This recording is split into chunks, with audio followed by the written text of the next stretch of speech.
Hi guys, and welcome to the channel. This is a bug out bag first aid kit challenge. So I was tagged by Prepper in the Woods, and what this one is, it's a wee bit more extensive than your 3 items first aid kit. This is more about what you actually carry in your first aid kit. First of all, before I go into that, I'd just like to get my tags out of the way. If I could tag UK Comms Prepper, Matt, let's see what you've got, bro. This tag's for you now. The other tag will be Shlisa Shell. She asked me to tag her in one of my videos, so we'll see what she's got to offer.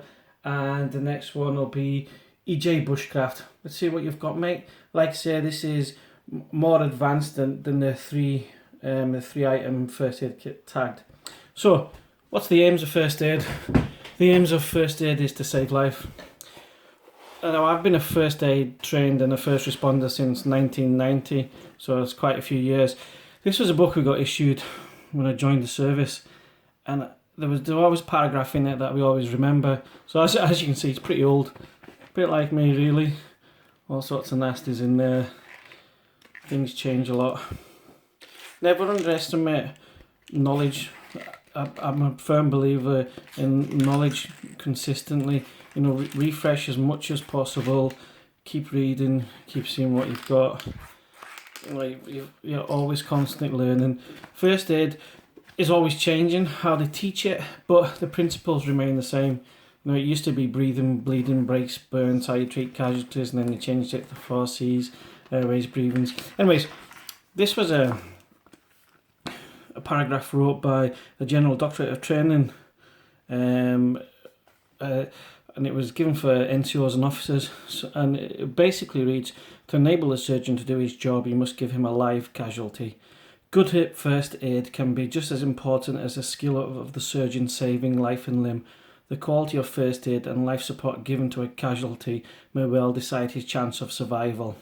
So, no matter how big or small you see the situation, any first aid knowledge is good knowledge. That was all basically what I was trying to say there. So, you know, to know a little is still helpful, but don't ever overstretch what you can do. You know, I've been doing it years, but I still keep notes. So let's have a look at this. This is a one Tigris Molly pouch. This is a great kit pouch. No, it's got the blood group on. Please make sure that this is only for you. If you become a casualty, that is your blood group. You know your blood group. This could get you into trouble if you didn't know your blood group. So you can maybe take that off and just put on, you know, a first aid patch might be more suitable for it. It's a rip away. So basically, when it's attached to your molly, you can just rip it away on a high Velcro. Really strong, and it's a really good bit of kit. Okay, so let's start with initials. I carry a whistle on it, so if you're treating a casualty and people need to find your location, you can keep blowing the whistle on short blasts. On the first reach pouch, Siloom. You can't tell whether it's going to be daytime or nighttime when you come across a casualty. Even though this is in your bug out kit, I still like to keep it on the first aid pouch. Notebook, not the obvious choice for everybody, but if you've multiple casualties or a situation, you can write down, even if the casualty has become unconscious, the time has been under unconscious, bang this head, you can write down all the information you need on that. And also my gloves. The gloves are kept in that part. That's the first bit of kit. So then inside, what I will say about first aid kits is they're all different.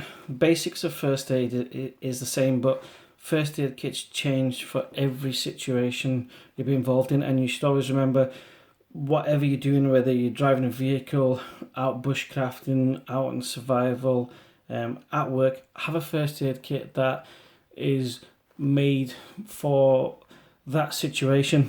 I carry Celox because I'm a landscape gardener, deal with chainsaws, etc. So that's the reason I carry blood clot. the foil blanket. Not always an obvious choice for everybody, but prevention heat loss plus waterproof casualty if it's raining, insulating them from the ground. Cutting shears, eye wash, antiseptic wipes, tape, another cutting tool. Sharpie. Reason I carry a Sharpie is A, to write in a book, and B, I can also write on the casualty. So if I've got multiple casualties, I can actually put date and time and also a blood group on something simple like the casualty's head or the casualty's arm, so it's relevant at the time. But that's for more experienced kind of first aiders. So always handy to carry, goes along with a notebook, write down anything. If you're ever unsure, write it down. So Celox, all the different things. I buy all my supplies from St. John's. They're a good company, and they have everything from somebody who isn't first aid trained to somebody who, to the highest companies. Resuscitation, face shield, plasters, again, general notes on first aid.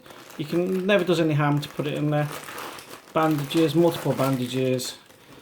And one of my favourites, triangular bandage. Always carry one. They can be used for absolute numerous things. I really like those.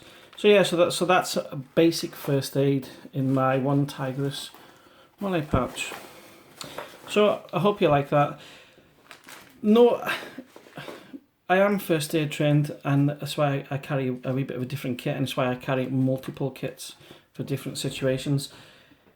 Do carry what you think and what you're comfortable with and what you're capable with. You help them as much before any responders get there. So that's what you do. Plus it comes down to simple things. If someone cuts a finger, then they're not going to go to hospital with that. So you can treat that as first aid. There's lots of first aid courses out there, so try and put yourself on them. I don't carry a tourniquet. There's a reason behind that, and I'm sure a lot of first responders would kind of agree why we don't carry tourniquets. I know a lot of you are putting them in kits, but that's a real grey area, tourniquets. But yeah, so I won't go on about that, though that's a big rant. So yeah, so that's my kind of bushcraft first aid, and for majority of things that I do, that's my first aid kit. So you've got my tags at the beginning of the video. Matt, UK Comms Prepper, Shlisa Shell from across the water, and EJBushcraft. And that's my first aid kit. Please like, subscribe, comment, and share. And once again, guys, thanks for watching my channel. Prepper Del out.